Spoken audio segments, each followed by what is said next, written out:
Hola a todos, bienvenidos al 502F Podcast. Estamos con Chino hoy. Queremos agradecer a Fireid por las bebidas que nos han estado, con las que nos han estado apoyando en estos últimos episodios. El Chino ya se tomó el de él. Está rico. Sí, el de creatina me gusta. Me gusta que tenga creatina. No importa a qué sepa, pero que tenga creatina. Cabal. Bueno, el tema que queremos hablar hoy es un poquito en línea a lo que hablamos en el último episodio. El último episodio hablamos un poco de mitos y de creencias sobre CrossFit. Y desviándonos un poquito hacia la metodología que practicamos, que al final de cuentas es CrossFit, salió el tema y la discusión sobre una de las características de cómo se define CrossFit, que es la alta intensidad, ¿verdad? Porque es algo que podemos hablar tan ampliamente y principalmente a mí lo que me interesaría hablar de eso y los temas que me gustaría tocar sobre la alta intensidad es pues qué beneficios tiene y cómo se diferencia eso de otras metodologías donde tal vez la alta intensidad no es la principal característica. Yo he venido de otros deportes donde tal vez la intensidad no se mantiene tan alta, o he practicado, mejor dicho, deportes donde la intensidad no se mantiene tan alta, y metodologías de entreno también donde la intensidad no es el principal elemento. Y ahora que pues llevo 10 años haciendo CrossFit, creo que a todos nos ha pasado que esos primeros meses lo empezás a practicar y te das cuenta realmente de tu capacidad de trabajo, en dónde está, y te das cuenta también de lo rápido que avanzas en cuanto a ciertos resultados.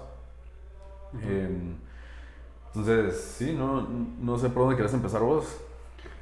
Vos, buen tema este.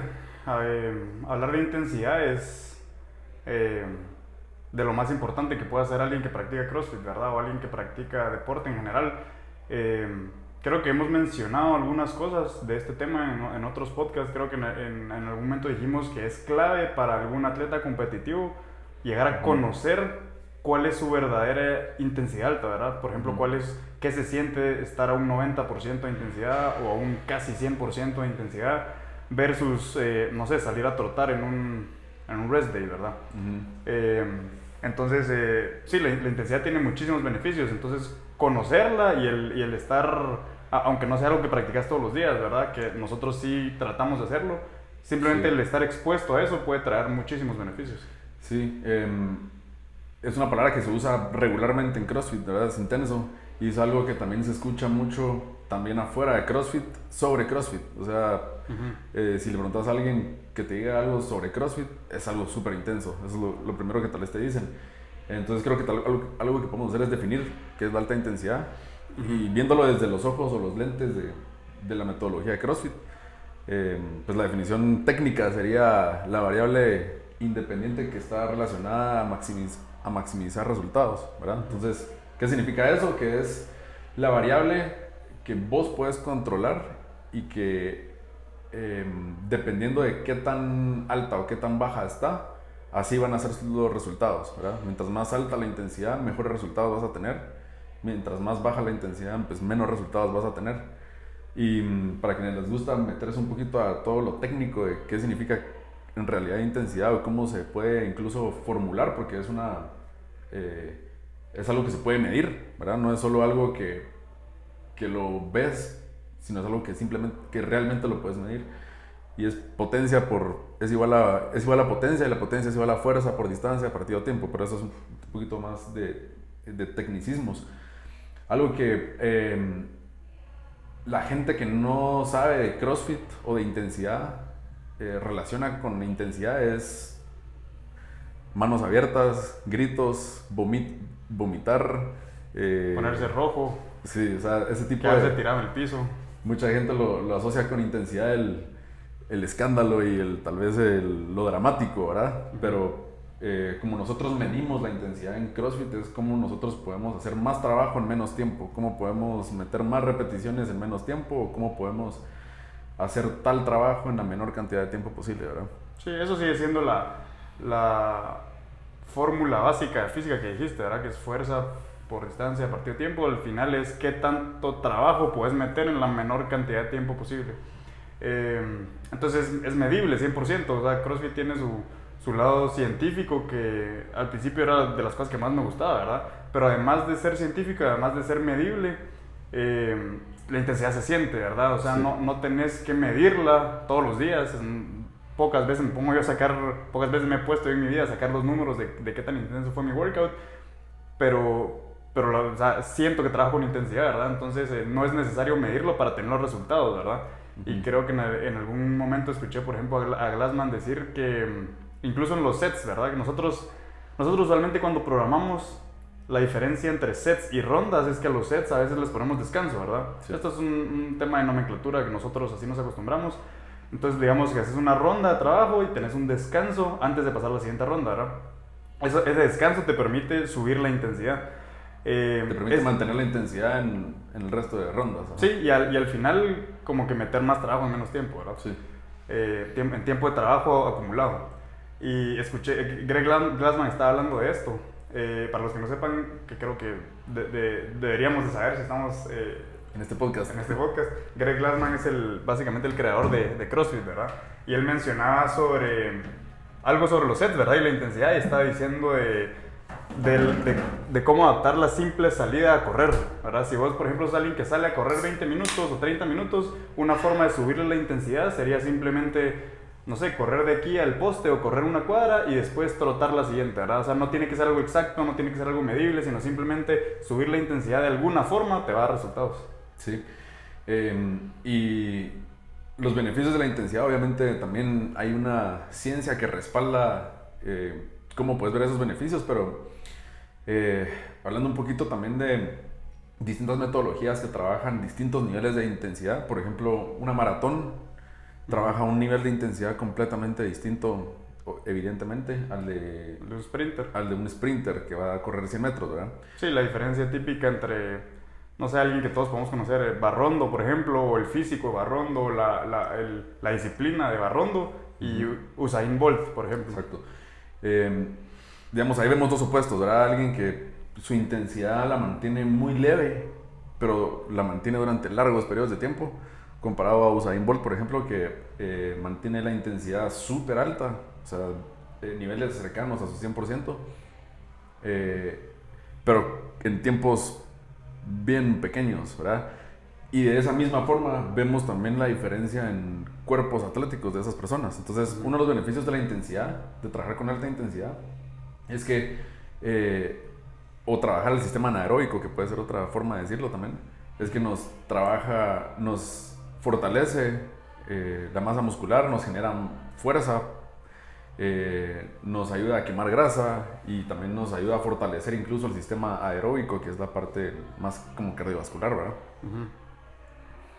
Sí, usualmente el sistema aeróbico está relacionado o la gente lo relaciona a hacer maratones, a hacer distancias largas, todo ese tipo de cosas, ¿verdad? Pero nosotros nos preparamos para esas cosas trabajando el sistema anaeróbico, casi que solo, ¿verdad? De vez en cuando aparece un workout largo en CrossFit, pero principalmente casi todo es anaeróbico. Sí. CrossFit lo que cree mucho CrossFit es esto, ¿verdad? Trabajar con alta intensidad, porque eso obviamente te da resultados. Pero no significa que no trabajemos workouts que tengan distancias largas con intensidad bien baja.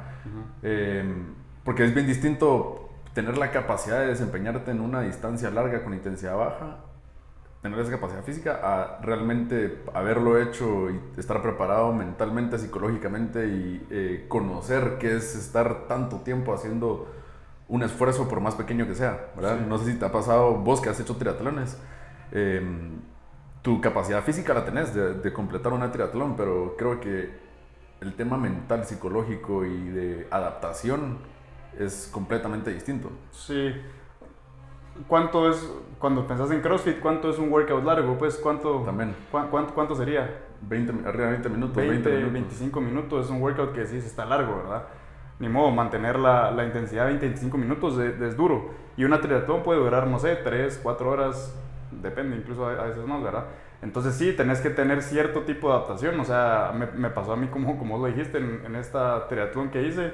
yo sentía que estaba haciendo un workout y de la nada llevaba 1 hora y seguía manteniendo esa intensidad y faltaba todavía muchísimo, ¿verdad? Entonces, sí, el hecho de dosificar la energía cuando vas a hacer distancias mucho más largas o tiempos mucho más largos es importante. Pero definitivamente el entrenamiento dio sus resultados, pues, ¿verdad? Claro. Yo creo que nunca... No entrené ni una sola vez específicamente para la triatlón. Y no es que lo esté recomendando, simplemente fue un experimento eso que yo hice, ¿verdad?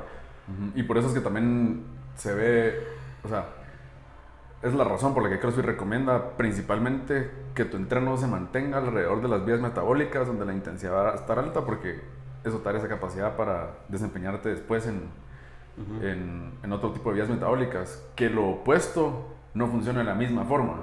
O sea, sí, exacto. Vos entrenando principalmente intensidad baja por tiempos prolongados, o sea, sistema aeróbico, eso no te va a dar la capacidad de desempeñarte bien. Con trabajo de potencia, trabajo intenso, trabajo intensidad corto. alta, con descansos, con tiempo de trabajo corto, ¿verdad?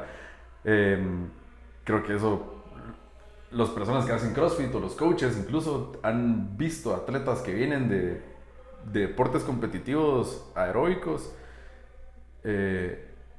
verlos con poca capacidad para desempeñarse en entrenos de alta intensidad y poca duración. Y no es que esté malo, porque se están especializando en ser los mejores en su disciplina, ¿verdad? Pero si hablamos de un fitness general e inclusivo, los mejores resultados los vas a encontrar si te mantienes principalmente entrenando en vías metabólicas de alta intensidad.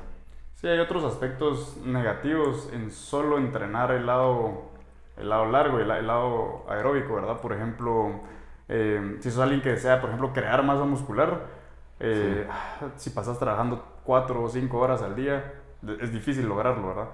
Y otra cosa es el desgaste del cuerpo, ¿verdad? O sea, ¿cómo es? Long, slow distance o slow, long distance. Todo este tipo de cosas donde es mucho tiempo con intensidades bajas, tienen mucho desgaste en el cuerpo que realmente no es necesario. Siempre, si lo puedes combinar, por ejemplo, con trabajo intenso, ¿verdad? Sí, creo que el lado negativo de eso es que te metes muchos kilómetros o muchas... Sí. O sea, esa es la razón por la que se desgasta mucho el cuerpo, porque se mete mucho millaje o kilometraje. Si vas a estar corriendo 1 hora, pues es cuánto tiempo y cuánta distancia de impacto y de desgaste muscular también. Algo importantísimo es que si nosotros queremos mantener la intensidad alta, esto lo hemos hablado en otros podcasts, pero si nosotros queremos que la intensidad se mantenga alta, no es sostenible hacerlo siempre, ¿verdad? O sea, el 100% del tiempo mantener la intensidad a tope no se puede porque el cuerpo lo resiente. Y como vos le decías, no es algo solo que se puede medir, sino es algo que se siente. Realmente, cuando entrenamos con alta intensidad, hay incomodidad, hay sufrimiento en medio del workout, hay dolor. Esfuerzo. Hay bastante esfuerzo. Por eso que también los resultados son más rápidos que si entrenaras con baja intensidad, ¿verdad? Porque es empujar realmente ciertos límites y las adaptaciones se crean entonces también más rápidas. Pero para poder mantener esa intensidad alta, algo que querías hablar vos también era cómo manejas tus rest days entonces, ¿verdad? Porque eso es distinto para cada quien.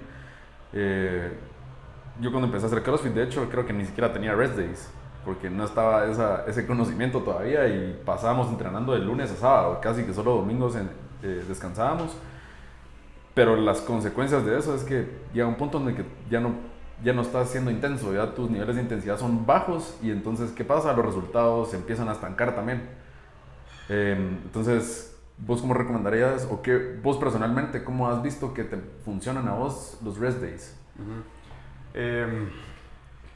Bueno, la forma en la que yo lo ataco y la forma en la que nosotros en general en el gimnasio recomendamos es entrenar 3 días, por ejemplo, de lunes a miércoles, de ahí el jueves tomar un descanso o un descanso activo y el viernes y sábado volver a entrenar. El sábado tiende a ser un día donde tenemos un poco más de libertad horario, ¿verdad? Entonces podemos poner workouts un poco más largos o más exigentes y ya el domingo un descanso completo, ¿verdad?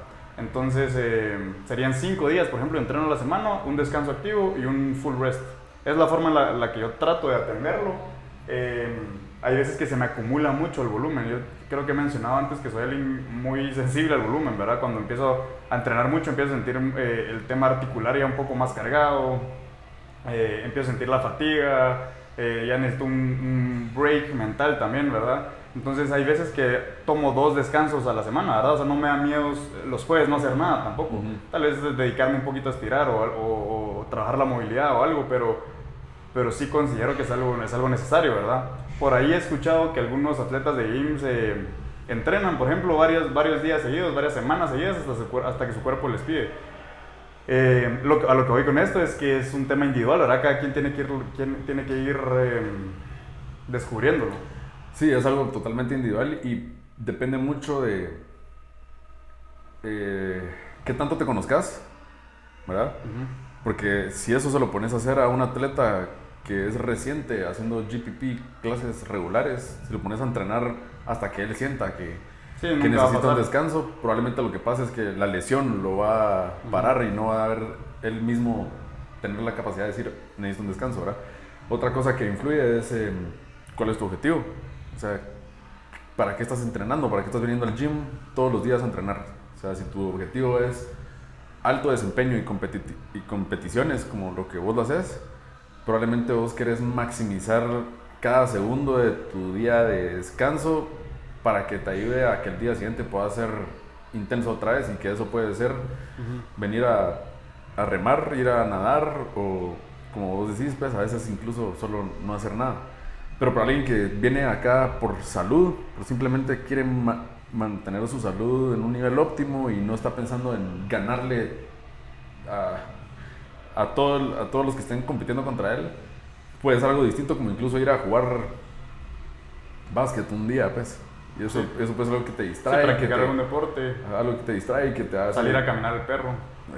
Algo distinto con la intensidad baja, ¿verdad? Que es lo que principalmente se buscan en los rest days o en los active recovery days, que la intensidad se mantenga baja para que liberes el sistema nervioso y que también fluya la sangre. Probablemente en la mayoría de los casos va a ser beneficioso tener ese rest day, ¿verdad? Y probablemente va a ser beneficioso tener un rest day de más que uno de menos, ¿verdad? O sea, si estás, por ejemplo, ya un poco cargado y no estás seguro si tomarlo o no tomarlo, yo creería que para atletas avanzados, competitivos, y para atletas principiantes que solo buscan lifestyle, para los dos va a ser beneficioso tomarlo, ¿verdad? O sea, no pasa nada dar un paso atrás y el día siguiente volver a subir la intensidad, ¿verdad?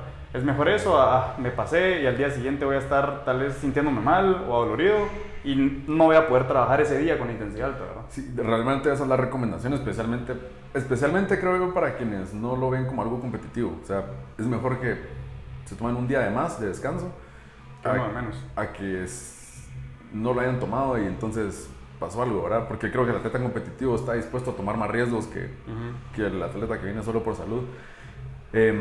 Otra cosa que pasa, a mí me ha pasado también, es que es como que, no sé, tal vez es muy personal mío, pero no me gusta si un martes me toca entrenar y me siento cansado, no me gusta no entrenar.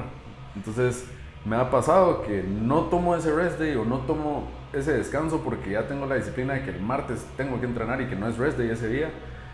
Y lo que me va a pasar es que paso semanas rindiendo como pobre. O sea, en el entreno mi intensidad no es tan alta o me tengo que esforzar demasiado porque realmente la intensidad esté alta.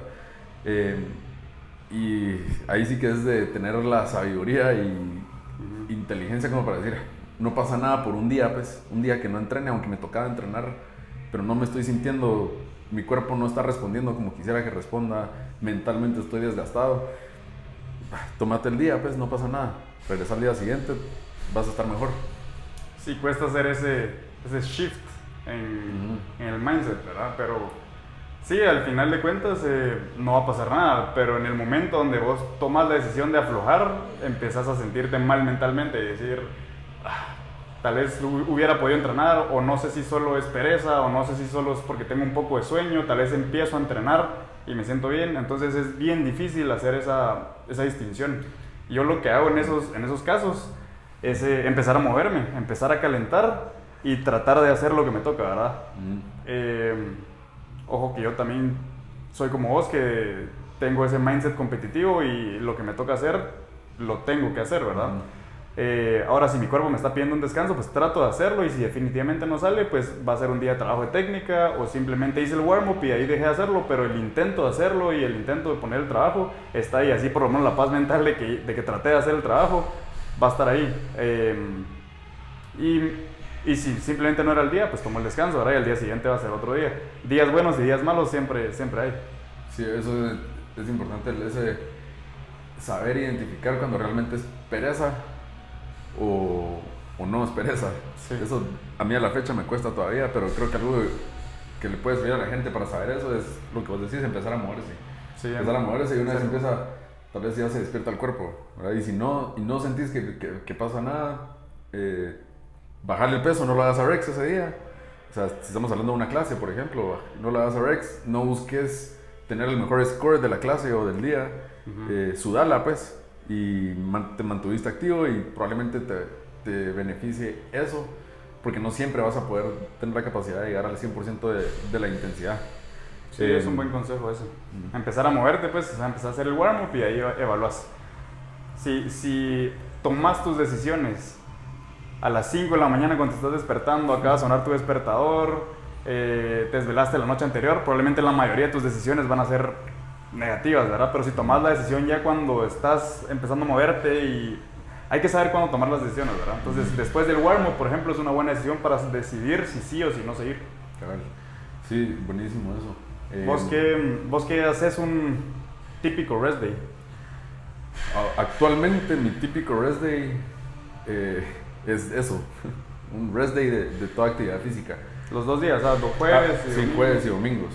O sea, llevo varios meses, o si no es que un par de años, haciéndolo de esa forma. No hago ninguna actividad física, y lo tomo para hacer cosas que entre semana no me da tiempo de hacer, porque el entreno me toma tiempo, pues. Entonces, no es un rest day en el sentido que me quedo en mi cama viendo tele, pero es un rest day de no ir al gym, por ejemplo, a hacer ejercicio, o no ir a hacer alguna actividad física. O sea, me paso activo haciendo otras cosas, pero no actividad física. Nada que tenga que ver con... Sí, no voy a nadar, no voy a remar, no voy a estirar. Realmente ahorita no estoy haciendo eso. Tiene que ver mucho también, en parte, porque mi entreno está haciendo algo no fácil, pero básico. O sea, estoy haciendo una sesión al día de GPP, que es la clase de CrossFit, y no estoy haciendo sesiones dobles, no estoy haciendo nada más que eso, pues. Entonces tampoco he sentido la necesidad, o he tenido la necesidad de ir a... Tengo que flochar algo, ¿verdad? Pero sí, en la época que estaba haciendo entreno competitivo y estaba entrenando para competir 2 sesiones al día, volumen alto de entreno, pesos pesados, etcétera, mi cuerpo me pedía, el martes ya me estaba pidiendo que fuera rest day, y el jueves lo que hacía era nadar y el sauna, que hubo bastantes meses que estuve haciendo eso, pero porque mi cuerpo sí me pedía acelerar la recuperación. ¿Y haces fisioterapia o algo así, no? Ahorita no he ido a alguien a que me lo haga, pero sí me lo hago yo, pues lo hago con un roller, con la cross balls o estiramientos, o sea, eso sí lo hago yo por mi parte, y no lo estoy haciendo con alguien más. Sí, es difícil meter todo este bodywork, ¿cómo se podrá decir en español? Trabajo de mantenimiento. Todo este trabajo de mantenimiento del cuerpo entre semana, ¿verdad? Porque tenés que meter tu workout, no tenés tanto tiempo porque tenés otras cosas que hacer. Entonces los jueves yo creo que es un buen día para hacerlo. Tal vez va a ser muy beneficioso para la mayoría de personas. Quitar un workout y dedicar 1 hora a mejorar tu movilidad, a atender todas las restricciones de movilidad que tenés, y tal vez alguien tiene, no sé, tal vez algún dolorcito en la rodilla o falta movilidad en la cadera, todo ese tipo de cosas, ¿verdad? Creo que va a ser mucho más beneficioso dedicar un día a eso, a tratar de seguir empujando la intensidad hasta que el cuerpo aguante. Sí, una buena recomendación también puede ser bloquear esa hora que entrenás regularmente entre semana, el jueves. O sea, bloquearla para el jueves y usarla, pero no para intensidad, sino para eso que vos decís, porque realmente alguien que es muy disciplinado va a tener el hábito de llegar 15, 20 minutos antes de su clase a trabajar eso y luego hacer su clase donde ya es el workout, ¿verdad? Y los jueves también hacerlo y también hacer un active recovery ahí, pero o sea, lo que decís vos es que lo ideal sería atenderlo todos los días, ¿verdad? Para mí eso sería lo ideal, pero si eso es algo que no, como te digo, es raro la persona que lo hace, creo yo, Sí. pero es algo que sí deberían hacer, pero si no lo logras hacer, tomarlo el jueves, como vos decís, bloquea la hora, o sea, si los lunes, martes y miércoles entrenas a las 11, el jueves venía a las 11 también, como si vinieras a clase, pero hacer el trabajo que estás dejando por fuera el resto de días. Sí, el tema con este tipo de trabajo de movilidad y de recuperación es que es infinito. O sea, vos, aunque seas alguien que tiene muy buena movilidad, pues puede mejorar su estabilidad. Si es alguien que tiene muy buena estabilidad, pues puede mejorar su flexibilidad. Entonces, o sea, vas a tener campo para abordar, ¿verdad? El tema del fitness es infinito. Y principalmente para mantenerte alejado de lesiones. O sea, es algo que eventualmente va a surgir si no le estás dando atención a eso. Si vos no le pones atención a tu recovery, va a llegar el tiempo en donde vas a tener que hacerlo por lesión. Y todo esto que hablamos, al final de cuentas, es uno para eso, ¿verdad? Mantenerte lejos de las lesiones, pero segundo, para que puedas ver resultados entrenando. ¿Y cómo ver resultados entrenando? Intensidad alta. Y vale la pena también experimentar con eso, experimentar por ejemplo con el static stretching, que es el estiramiento largo y prolongado, experimentar con el mobility más dinámico, que son tal vez movimientos ya más fluidos, experimentar con la combinación entre un poco de cardio con estiramiento, no sé, hay muchas formas de explorar, ¿verdad? Es un campo bastante amplio que vale la pena que todos lo conozcan. Sí, eso, hay mucha información ahí, ¿verdad? Y hay incluso muchas creencias de cómo se debería hacer. Que la única que va a funcionar es la que le funcione a cada uno, pues. Una pregunta. ¿Cómo definís cuando lo que necesitas es un rest day o un deload? ¿Y qué pueden decir acerca del deload como para explicar cuál es el concepto? Porque vos hace poco estuviste dentro de la etapa de deload y afectó tu nivel de intensidad a los porcentajes que vos podías soltar en un workout. Entonces, ¿cómo vos tomás esa decisión de que yo creo que lo que necesito es un deload? Obviamente después de entender qué significa. Y cuando es, no, creo que este es o sea, voy a tomar un tercer rest day. Sí, mira, primero que nada la definición de un deload es eso, descargar el cuerpo de ya sea intensidad alta o volumen alto o las dos. O sea, vos puedes darle una descarga a tu cuerpo al bajarle el volumen, y el volumen puede ser, o sea, se traduce a menos repeticiones, por ejemplo, o bajarle la intensidad, y la intensidad se traduce a menos peso o meter más trabajo menos trabajo en el tiempo que normalmente lo haces, ¿verdad? O sea, hablando de lo que hablamos en el inicio, eso sería. Hay varias formas. Una te diría yo es dependiendo de quién sos como atleta. Primero, si hay un atleta que es competitivo, en este caso el chino, por ejemplo, él tiene una idea más clara de cuándo necesita un deload porque está generalmente en entrenos ciclados. O sea, él tiene ciclos de entreno, generalmente porque está compitiendo. O sea, es una persona que compite para entrenar. Entonces, probablemente, no sé cómo estarán ahorita tus ciclos de entreno, pero van desde 4 hasta 8 semanas, donde la intensidad y el volumen generalmente están altos, y luego la progra automáticamente le tira una semana de descarga. Pero en atletas que no están en un ciclo competitivo y que no, la progra de GPP, por ejemplo, no se hace en base a ciclos, sino que lo que se hace es General Physical Preparedness, lo que significa, o sea, es fitness al final de cuentas, y no todos vienen en los mismos días y las mismas horas, entonces no podemos ciclarlo porque no todos están haciendo lo mismo, o no todos están viniendo los mismos días, y eso es muy personal. Yo te diría que tenés que poner atención a síntomas de sobreentreno, ¿verdad? ¿Qué síntomas pueden ser eso? Desde psicológicos y personales, como tus ganas de entrenar, ¿verdad? O sea, venís y lo estás viendo como algo tedioso, algo que tengo que hacer, o estás viniendo con ganas de entrenar y te está gustando, querés ir a entrenar, ¿verdad? Eso es uno que a mí me pasa bastante, y es una de las formas que yo identifico cuando ya estoy empujando un poquito los límites, ¿verdad? Cuando ya no tengo ganas de entrenar regularmente. O sea, todos los días me está pasando que no te van a ir a entrenar y de ser intenso. Otro tipo de síntomas es tu apetito baja, por ejemplo. O sea, estás comiendo menos, no tenés tanta hambre y te sentís cansado todo el tiempo. Esos son síntomas también de que estás acercándote a sobreentrenos. Entonces, esos son alertas, red flags que están de moda ahora, de que necesitas empezar a poner un poquito de atención a eso y empezar a bajar el volumen. Las fluctuaciones de humor, las fluctuaciones de peso. Fluctuaciones de humor, de peso, de temperatura incluso. O sea, y si quieres implementar más técnico de temperatura, incluso tu ritmo cardíaco, tu resting heart rate, si está más alto de lo normal, probablemente estás empezando a sobreentrenarte también. ¿Cuál es el primero que te pasa a vos? Yo el que veo principalmente es las ganas de entrenar. Es el que más rápido logra identificar. Pero ese generalmente decís que generalmente lo ignorás, ¿verdad? Después viene otro que sea típico.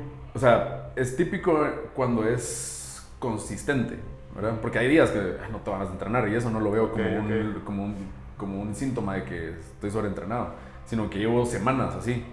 O sea, ya llevo 2 semanas con que todos los días lo estoy viniendo a hacer porque tengo que hacerlo. Entonces eso ya lo veo como un síntoma. De ahí nunca me he medido la temperatura, nunca me he medido el resting heart rate en ese sentido.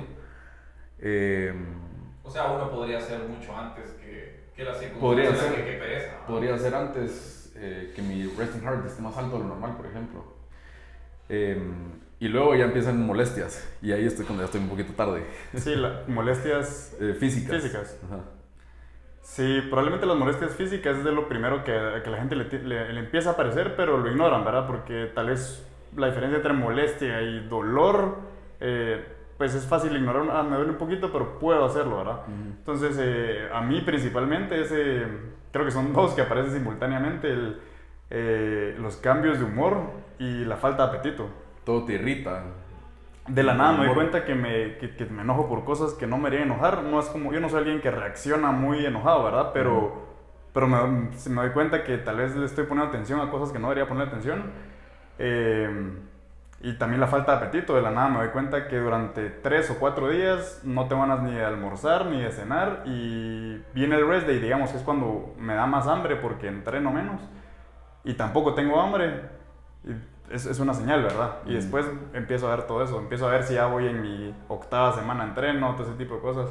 Y básicamente, para la pregunta que Cristian respondió muy bien, el deload es algo que nosotros programamos, ¿verdad? Entonces sube, digamos que hay una intensidad estándar y hay unas semanas después de eso donde conviene bajarlo para poder volverlo a subir otra vez a esa intensidad estándar. Y el rest day es algo un poco más periódico, un poco más inmediato, donde es constante, ¿verdad? Todas las semanas deberías tener un rest day, o esa es nuestra opinión. Pero el ciclo es más pequeño, ¿verdad? El deload vos lo ves en un macrociclo o en un mesociclo o en un microciclo, ¿verdad? De un mes. Pero es más observable y es necesario para las personas que van a subir un poco más el volumen de entreno. Creo que no es necesario para alguien que va a estar haciendo, por ejemplo, una clase de 1 hora de CrossFit al día. Probablemente esas personas deberían estarse enfocando solo en su rest day y no tanto en un deload week, ¿verdad? En una semana de descarga. Y principalmente eso puede llegar a pasarle a alguien que está haciendo... O sea, si eso le llega a pasar a alguien que está haciendo solo su clase de GPP o no está entrenando algo competitivamente, es porque puede ser que esté haciendo... En el box, por ejemplo, nosotros tenemos casos de personas que hacen segundas sesiones, ¿verdad? Entonces puede ser que eso lo esté llevando a ese no sé si es sobreentreno, pero overreaching, ¿verdad? Y ahí entonces ya se pueden tomar, porque o sea, pasa pues que incluso atletas de GPP necesitan a veces su semana de descarga, porque no solo están entrenando, sino tienen otras cosas afuera que los están cargando el sistema nervioso. O sea, si tenés el mismo estrés que un atleta profesional pueda tener por su recuperación, por la intensidad y todo, lo puede estar teniendo alguien más, pero en el trabajo, ¿verdad? Entonces, esto es algo que es de conocerse un montón, pero lograr, por ejemplo, ahorita que decimos este tipo de síntomas que dan, lograr identificarlos. Ahora veo que esas cosas son cosas que pasan cuando estoy sobreentrenándome.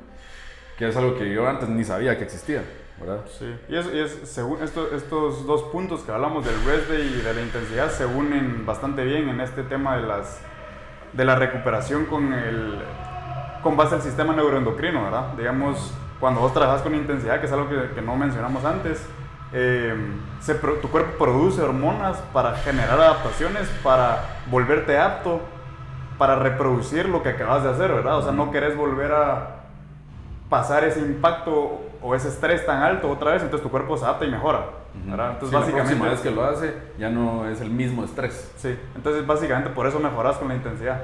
Es un tema bastante adaptativo, ¿verdad? Y el descanso lo que hace es regular otra vez las hormonas, ¿verdad? Vos tenés que tener sueño suficiente porque en el sueño producís las hormonas de crecimiento, por ejemplo, que te ayudan a recuperarte en general. Y vos te has medido el sueño antes, ¿verdad? Yo a veces, sí, yo usualmente me mido el sueño y en lo que me fijo cuando me levanto no solo es en cuántas horas dormí, ¿verdad? Me interesa. ¿Qué etapa del sueño estuviste tanto tiempo? O sea, me interesa, por ejemplo, tratar de dormir bastantes horas, ¿verdad? Pero no ese es el tema principal, sino es cuántas horas de REM y cuántas horas de Deep Sleep conseguí. Hace poco estaba escuchando un podcast sobre el REM y estaban diciendo que el REM es este estado de sueño. Rapid Eye Movement. Sí, Rapid Eye Movement, que es donde empezás a soñar, ¿verdad? Y por ahí dicen que es cuando también empezás a liberar estrés mental. Y el Deep Sleep es cuando empezás a liberar estrés físico. No sé qué tan sí, creo que lo habíamos hablado en un podcast con Ricky, el de la recuperación. Hablamos de la higiene del sueño, por ejemplo. Sí. Y uno de los temas que salieron fue eso, cabal. Rapid Eye Movement te recupera neurológicamente y mentalmente, y el Deep Sleep te recupera físicamente, cabal. Sí. Entonces hemos escuchado lo mismo, entonces ya han dos fuentes que lo valían. Y estaba escuchando algo interesante y decían que si vos no tenés el suficiente REM cuando estás durmiendo, cuando vos te despertás, y esto ya estamos hablando de abstinencia de sueño, ¿verdad? Tu cuerpo va a hacer que entres en estado REM, sea como sea, y aunque estés despierto, y es por eso que la gente con abstinencia de sueño empieza a alucinar. Qué interesante eso, ¿verdad? Sí. Entonces es un fun fact que les dejo ahí, que me llamó mucho la atención, espero que les haya interesado. Pero sí, entonces a lo que voy es que yo me fijo mucho en el REM y en el Deep Sleep que tengo, ¿verdad? Para la gente que no mide sueño, pues medir las horas es una buena métrica, ¿verdad? Sí. Imagino que también hablaron del circadian rhythm, del ritmo circadiano, y de que vale la pena también dormirse y levantarse a horas similares todos los días. Sí, para quienes quieren ver, por ejemplo, consejos de una buena higiene del sueño, pueden ver el episodio número, y acá lo van a encontrar. Aquí Pero no, hablamos justo de eso, pues de todos los hábitos que recomiendan para que tengas un buen tiempo de sueño y de descanso y de recuperación. Sí. Entonces, y todo esto va de la mano, al final de cuentas, cerrando el círculo, porque lo que queremos en CrossFit principalmente, para mantener nuestro fitness a un buen nivel y resultados beneficiosos, necesitamos entrenar con alta intensidad, y va de la mano mucho, o sea, desde la recuperación hasta cómo entrenamos acá, y los beneficios que tienen la alta intensidad. Quienes hacen CrossFit pues los han visto, y quienes no deberían de probar, ¿verdad? Entonces básicamente es entrenar intenso, descansar y repetir. Sí. Así que, ¿cuánto llevamos? 39. Creo que lo podemos dejar ahí. Estamos. Entonces nos vemos en la próxima. Nos vemos.